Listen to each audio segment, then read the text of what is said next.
할렐루야. 우리 자업대 인사합니다. 사랑합니다. 축복합니다. 네. 우리 새 가족이 등록하셨어요. 자진해서 나오셨습니다. 문옥래 권사님 어디 계신가요? 한번 자리 한번 일어나 주시겠습니까? 문옥래 권사님, 네, 자리 한번 일어나세요. 네, 우리 박수로 환영하겠습니다. 네, 잘 오셨습니다. 감사합니다. 네.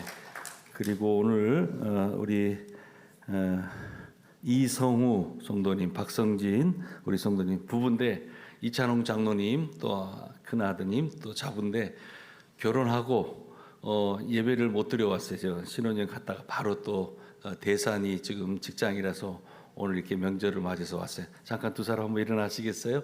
우리 크게 박수로 환영합니다. 네, 감사합니다.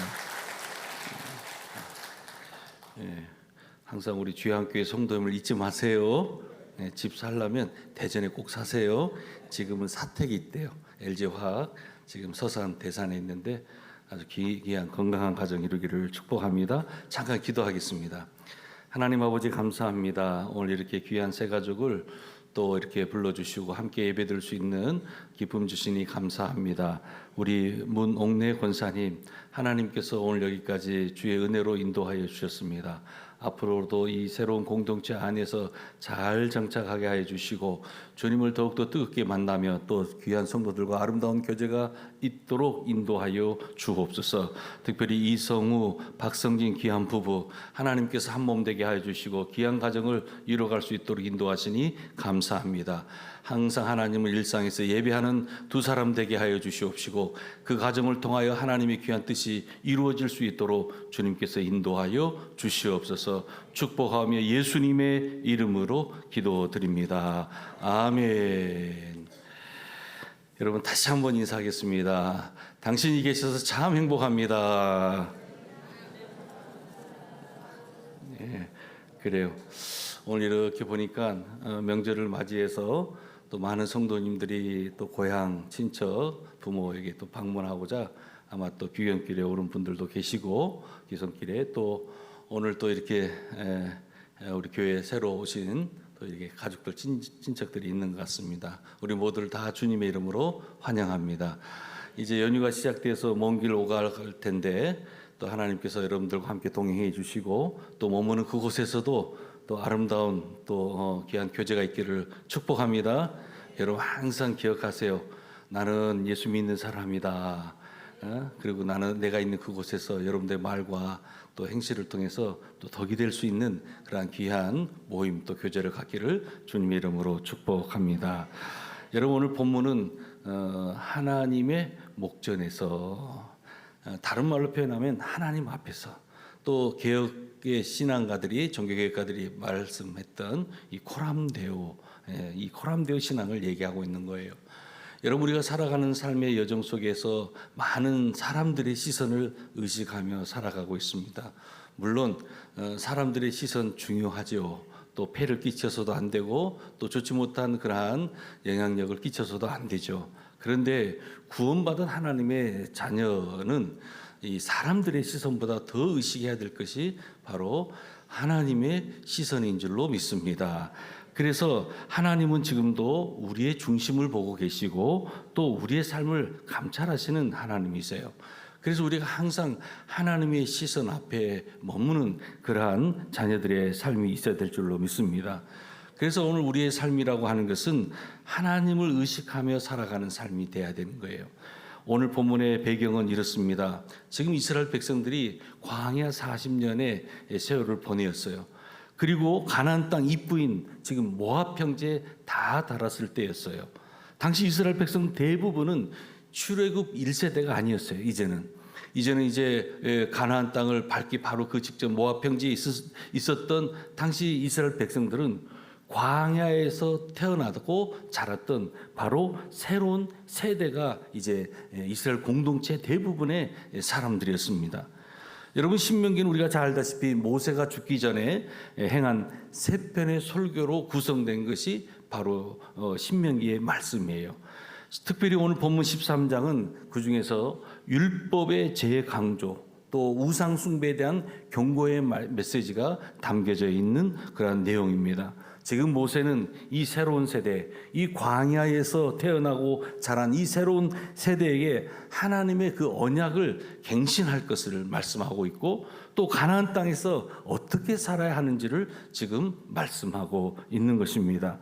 자, 이 신명기 18절의 말씀은 단순한 윤리적인 권면이 아니에요. 이 오늘 본문의 말씀은 하나님과의 그 언약 관계 속에서 어떻게 살아가야 되는가, 이 영적인 원칙을 우리들에게 제시해 주고 있습니다. 여러분, 오늘 본문 18절을 딱 봤더니 눈에 들어오는 세 가지 동사가 나와요. 뭡니까? 하나님의 말씀을 듣고 또 지키고 행하라는 이 말씀에 이 동사가, 이 세 가지 동사가 들어올 거예요. 여러분, 그렇습니다. 오늘 우리 신앙의 삶은 먼저 하나님의 음성을 듣는 삶이 가장 신앙의 출발이라고 하는 사실을 여러분 기억하시기를 바랍니다. 하나님은 말씀하시는 분이세요. 하나님은 창세기부터 요한계시록까지 끊임없이 그 백성들에게 말씀하고 계십니다. 또 그 말씀을 통해서 오늘 저와 여러분을 인도하고 계십니다. 여러분, 여기서 듣는다라고 하는 것은 단순한 어떤 청취하는 것이 아니에요. 이 듣는다라고 하는 것은 히브리어 말로 듣다, 청종하다, 이 말은 귀로 듣는 것을 넘어서서 마음으로 이것을 받아들이고 이것을 순종하는 것까지 말씀하고 있는 거예요. 그래서 예수님도 무슨 말씀을 했어요? 들을 귀 있는 자는 들을지어다라고 말씀하고 계셨습니다. 여러분, 이것은 우리의 영적인 감각을 열으라는 거예요. 그리고 하나님의 뜻을 분별하라는 말씀입니다. 신명기 13장 앞부분 우리가 보지는 않았지만 거기에 보면은 거짓 선지자라든지 또는 가족과 친구가 우상 숭배로 유혹하게 될 때 그들의 말을 듣지 말라고 경고하고 있어요. 여러분, 우리의 귀에는 세상의 소리가 들려와요. 그리고 여러 가지 많은 우리를 미혹해 하는 그러한 소리들이 우리에게 들려옵니다. 그런데 우리가 하나님의 음성을 듣지 않게 되면 우리는 쉽게 이러한 세상 소리에 휘둘리고 영적인 혼란에 빠질 수가 있다라고 하는 것입니다. 여러분, 신앙의 출발점, 이것은 바로 듣는 데서부터 시작한다는 사실을 여러분 기억하시기를 바랍니다. 로마서 10장 17절에 보면 이라는 말씀이 있죠. 그러므로 믿음은 들음에서 나며 또 이 들음은 그리스도의 말씀으로 말미암는다라고 했어요. 이것은 믿음의 기원이 어디서부터 시작되는가? 오늘 우리 할렐루야 찬양대원들이 믿음으로 살리라, 믿음으로 행하리라, 이 믿음의 귀한 찬양을 드렸는데, 이 믿음의 기원이라고 하는 것이 바로 로마서 10장 17절에 보았더니 그러므로 믿음은 들음에서 난다라고 했어요. 우리 신앙의 첫걸음은 듣는 거예요. 그래서 여러분, 이 신앙생활은 우리가 단순히 어떤 종교적인 행위라든지 도덕적인 삶을 얘기하는 것이 아니라 바로 하나님과의 관계가 우리의 신앙생활이라고 하는 것을 알아야 돼요. 저를 한 번만 따라서 해주세요. 신앙생활은 하나님과의 관계이다. 여러분, 동의하십니까? 크게 아멘하십시오. 그래요. 신앙생활은 바로 하나님과의 관계에서 시작되는 거예요. 자, 그렇다면 어떻게 해야 되겠습니까? 그 관계의 첫걸음은 바로 듣는 거예요. 듣는 거. 여러분, 두 사람이 만남을 가졌어요. 그런데 두 사람이 만남을 가졌는데 한 사람이 일방적으로 자기 얘기만 하는 거예요. 그러면 얼마나 피곤하겠어요. 부담스럽죠. 그런데 어떤 사람은 오히려 자신의 얘기를 잘 경청해 주는 사람이 있어요. 그 말을 듣고 위로해 주기도 하고 또 그 말을 듣고 함께 기뻐하는 거예요. 여러분, 만남이라고 하는 것은 바로 이래야 되는 거예요. 특별히 하나님과의 관계가 우리의 신앙생활이라고 했는데 하나님은 말씀하는 분이세요. 그리고 오늘 저와 여러분은 그 말씀을 듣고 반응함으로써 우리의 믿음이 자라간다는 거예요. 여러분, 믿음이 자라가기를 원하십니까? 믿음이 성숙해지기를 원하십니까? 하나님의 말씀을 들으시기를 바랍니다. 로마서 10장 17절 믿음의 이 기원을 분명히 말씀하고 있어요. 바로 믿음은 들음에서 난다라는 거예요. 이 들음은 그리스도의 말씀으로 말미암는다라고 말씀하고 있습니다. 그리고 오늘 본문 신명기 13장 18절은 바로 하나님께서 복을 주시는 조건으로 무슨 말씀을 하고 계시는 거 아니? 그의 목소리를 들으라는 거예요. 여호와 하나님의 말씀을 듣는 것, 이것이 바로 가장 먼저 언급하고 있는데 바로 듣는 것이 복이라고 하는 거예요. 여러분, 듣는 신앙은 우리에게 참 귀중해요. 이 듣는 신앙은 하나님과의 관계를 여는 열쇠라고 할 수 있어요. 그래서 우리가 예배 시간에 하나님의 말씀을 잘 듣는 거 필요해요. 또 우리가 우리 일상의 생활 속에서 하나님의 말씀을 잘 묵상하는 것 참 중요한 거예요. 그만큼 듣는 신앙은 하나님과의 관계를 여는 그 열쇠라고 하는 거예요. 우리 신앙의 출발점이에요. 그래서 하나님의 말씀을 잘 듣는 것이 여러분 오늘 우리에게 은혜인 줄로 믿습니다. 마음을 여는 거예요. 그리고 하나님의 뜻을 받아들이는 거예요. 그래서 하나님은 말씀하는 분이라는 사실을 여러분 잘 기억하시기를 바랍니다. 창세기 보면 하나님은 말씀으로 세상을 창조하셨어요. 또 선지자들을 통해, 예수님을 통해, 성령을 통해 오늘도 말씀하고 계시는 거예요. 그래서 우리가 말씀을 듣는 신앙이 참 중요해요. 여러분, 사무엘을 보게 되면 어린 사무엘, 그가 하나님의 음성을 듣잖아요. 그가 어떻게 고백하고 있어요? 주님 말씀하옵소서, 주여 말씀하옵소서, 내가 종이 듣겠나이다 라고 그가 고백하는 거예요. 여러분, 주의 말씀이 우리의 귀에 들려져야 될 줄로 믿습니다. 그리고 그 말씀을 잘 듣는 그러한 성도님들이 되시기를 바랍니다. 당시 엘리 제사장은 늙었어요. 하지만 이 어린 사무엘은 어린 나이에 하나님의 음성에 아주 민감하게 반응하는 것을 볼 수가 있습니다. 우리도 사무엘처럼 하나님의 음성에 민감한 그런 영적인 길을 가져야 될 줄로 믿어요. 여러분, 우리가 신앙생활 이렇게 하다 보면요, 때로는 내 신앙생활이 너무 건조할 때가 있어요. 신앙생활 하는데 너무나 무력해요. 힘이 없어요. 이유가 있다면 하나님의 말씀을 듣지 못하기 때문이에요. 여러분, 하나님의 말씀이 들려지게 될 때 능력이 내게 임하는 줄로 믿으시기를 바랍니다. 하나님의 말씀을 듣게 될 때 우리는 영적으로 반응하게 돼요. 내 믿음이 쑥쑥 자라게 되어 있는다는 거예요. 그래서 듣는 것이 얼마나 중요한지 몰라요. 듣는 신앙은 바로 우리의 삶의 태도를 변화시켜 주시기 때문에 하나님 앞에서 정직하게 행하는 삶이 바로 진정한 신앙의 모습인데, 이것은 바로 듣는 신앙에서부터 시작한다는 거예요. 여러분, 특별히 이번 명절 연휴를 보내게 될 텐데, 물론 여러 친척들, 가족들을 만나기 때문에 시간이 없을 수도 있어요. 하지만 여러분, 하루 24시간 중에 시간 한두 시간씩이라도 내보세요. 그래, 이번 명절 연휴 동안 내가 한번 사복음서를 한번 읽겠노라, 내가 이 명절 기간 동안에 시편과 잠언을 한번 묵상해 보겠노라고 여러분 한번 작정해 보세요. 하나님의 말씀을 한번 가까이에서 들어보세요. 듣는 데 시작된 신앙은 오늘 우리의 삶을 순종과 변화로 이어간다라고 하는 거예요. 신앙생활의 출발점, 이것은 바로 듣는 데서 시작한다라는 거예요. 우리의 영적인 길을 활짝 열어서 그분의 뜻을 따라 살아가는 삶, 그 삶이 있기를 주님의 이름으로 축복합니다. 두 번째로 봤더니 지키라는 뜻이 동사가 나오죠. 여러분, 신앙생활은 바로 말씀을 지키는 삶이 돼야 되는 거예요. 시편 119편 9절로 16절, 누가복음 11장 28절에 보면 이러한 말씀들이 있어요. 예수께서 이르시되 오히려 하나님의 말씀을 듣고 지키는 자가 복이 있도다 말씀하여. 여러분, 누가 복이 있다라고요? 주님의 말씀을 듣고 지키는 자가 복이 있다라고 말씀해요. 누가복음 11장 28절에도 보면 청년이 무엇으로 그의 행실을 깨끗하게 하리까? 주의 말씀만 지킬 따름이니라 말씀하고 있어요. 그래요. 여러분, 말씀을 지키는 삶이라고 하는 것이 도대체 무슨 말씀입니까? 이것은 여러분, 우리 신앙의 본질이라고 하는 것은 단순한 종교적인 행위가 아니에요. 그리고 또한 감정적인 열정이 아니에요. 그것은 하나님의 말씀을 내가 듣고 또 그 말씀을 마음에 새기면서 삶 속에서 지켜 행하는 것, 이것이 바로 우리 신앙의 본질이라고 하는 거예요. 예수님은 누가복음 11장 28절에서 말씀을 듣고 행하는 자가 복이 있도다 말씀하고 있습니다. 말씀을 지키는 삶이 복된 삶이라고 하는 거예요. 여러분, 하나님의 말씀이 지금도 우리에게 들려주고 있습니다. 이 말씀을 내가 귀로만 듣는 것이 아니라 마음에 새길 수 있기를 주님의 이름으로 축복합니다.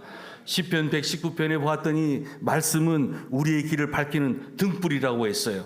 우리의 삶의 기준이 된다라는 거 하는 거예요. 여러분, 요트가 있어요. 요트가 망망대해를 향해 나아가는 거예요. 여러분, 망망대해를 나가다 보면 때로는 폭풍우가 불기도 해요. 많은 비바람이 치기도 해요. 그런데 이 요트가 완전히 정복되지 않아요. 이유가 있다면 그 요트 밑에는 납덩어리가 있다는 거예요. 그래서 넘어지는 것 같지만 다시 일어난다는 거예요. 오늘 신앙의 삶도 마찬가지예요. 우리 신앙이 이 망망대해, 이 폭풍과 같은 이 그 망망대해에서 우리가 완전히 넘어지지 않게 해서는 우리의 삶의 기준을 잡아주는 그 무엇이 있어야 되지 않겠습니까? 그것은 바로 하나님의 말씀.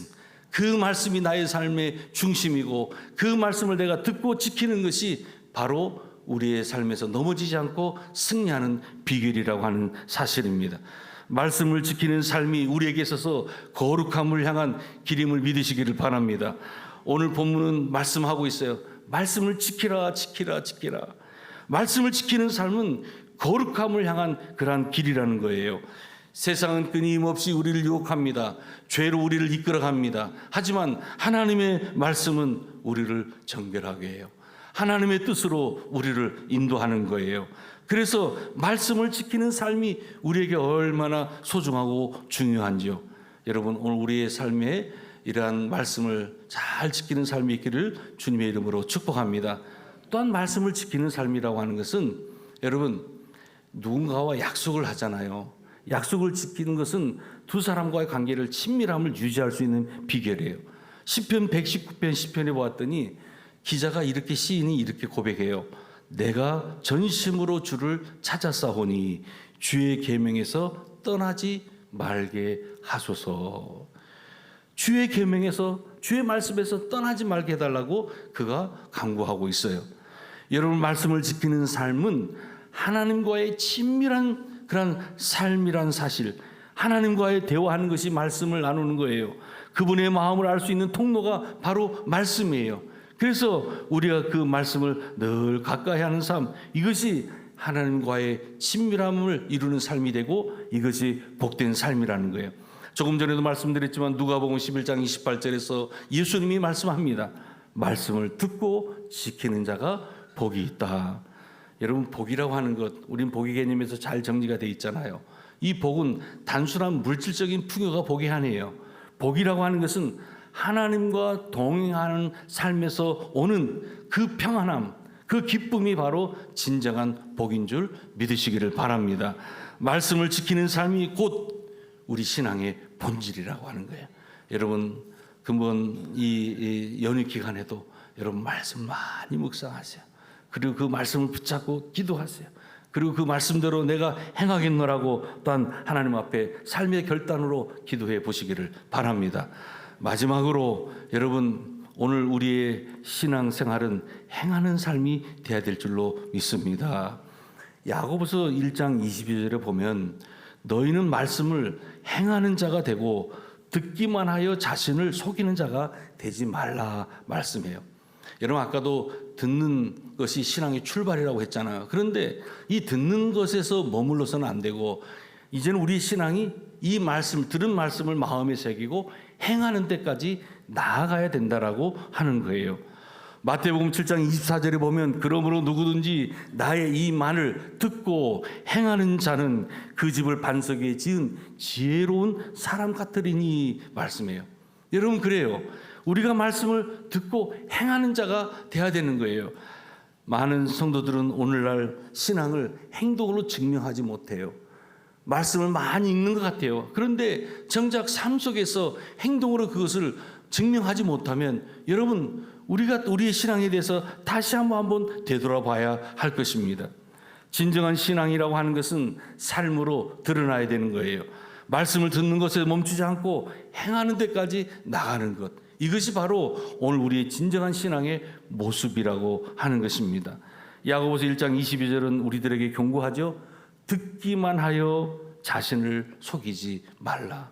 여러분, 오늘 우리에게 들려지는 말씀이 우리의 삶 가운데 행해지는 그런 귀한 은혜가 있기를 주님의 이름으로 축복합니다. 여러분이 자기 듣기만 하는 신앙을 자기 기만이라고 해요. 그래서 야고보서 1장 22절은 듣기만 하여 자신을 속이는 자가 되지 말라. 말씀을 듣고도 행하지 않으면 그것은 자기 기만이라고 하는 거예요. 실제로는 아무런 변화가 없는 신앙이라고 하는 거예요. 많이 듣기는 했어. 그러다 보니까 이 신앙이 이 머리로만 가는 거예요. 그런데 이 머리로 갔던 신앙이 이 가슴으로 내려와야 되고, 이 가슴으로 내려왔던 신앙이 손과 발까지 나가야 되는데, 이러기 위해서는 여러분, 우리가 듣는 신앙에 머무르는 것이 아니라 이것을 마음에 지키고 이제는 행하는 데까지 나가야 될 줄로 믿습니다. 여러분, 야고보서 1장 23절과 24절에 보면요, 말씀을 듣고 행하지 않는 자를 어디에다 비교하는 거 하니 이 거울에 비교하는 걸 볼 수 있어요. 여러분, 사람이 이렇게 거울을 보고 뭔가 거울에 비친 모습이 자신에게 뭔가 잘못된 것이 자기 얼굴에 묻었다든지 또한 좋지 못한 것이 이렇게 묻은 것을 발견하게 되면 어떻게 됩니까? 거울을 보고 닦아야 되는 거예요. 그런데 얼굴을 보면서 그냥 그것을 내버려 두면 여러분, 거울이 무슨 필요가 있겠어요? 말씀도 마찬가지예요. 우리가 말씀을 들었어요. 아, 이 말씀이 내 삶의 기준이 되는 거예요. 이 말씀이 나의 삶의 방향이 되는 거예요. 그렇다면 이 말씀을 묵상하는 가운데 나의 삶의 변화가 이루어져야 되지 않겠습니까? 그래서 말씀을 듣고도 삶이 바뀌지 않는다면 이것은 헛된 신앙생활이라고 하는 것입니다. 여러분, 우리는 설교를 듣고도 은혜를 받았다는 말을 해요. 그런데 그 은혜가 우리의 삶으로 이어지지 않는다면 그것은 감정적인 반응에 불과하는 거예요. 이것이 영적인 반응으로 나아가기 위해서는 바로 삶의 실천이 있어야 되는 것입니다. 말씀은 우리의 삶을 변화시키는 도구입니다. 듣는 것으로 만족하지 마시고 반드시 실천으로 이어질 수 있기를 주님의 이름으로 축복합니다. 여러분, 말씀을 정리하겠습니다. 코람데오, 이것은 하나님 앞에서요. 당시 개혁가들이 외쳤던 신앙이 바로 코람데오 신앙이에요. 이게 무슨 신앙이에요? 하나님 앞에서의 신앙. 오늘 본문 우리들에게 하나님 목전에서라고 했어요. 하나님 앞에서의 신앙생활이 중요한 거예요. 여러분, 여러 많은 세상의 시선이 있을 수 있지만 하나님의 시선을 의식하시고 여러분 나아가기를 주님의 이름으로 축복합니다. 세상의 여러 가지 많은 소음 속에서 주님의 음성을 놓치지 마시기를 바랍니다. 귀를 열어서 주의 말씀을 청정하시고 마음을 열어서 뜻을 받아들일 수 있는 우리 모두가 되기를 주님의 이름으로 축복합니다. 내면의 진실함, 또 우리의 삶의 일관성, 이것은 바로 하나님의 말씀을 내가 지켜 행하는 가운데 가능한 거예요. 아무쪼록 이러한 삶이 있는 우리 모두가 되기를 주님의 이름으로 축복합니다.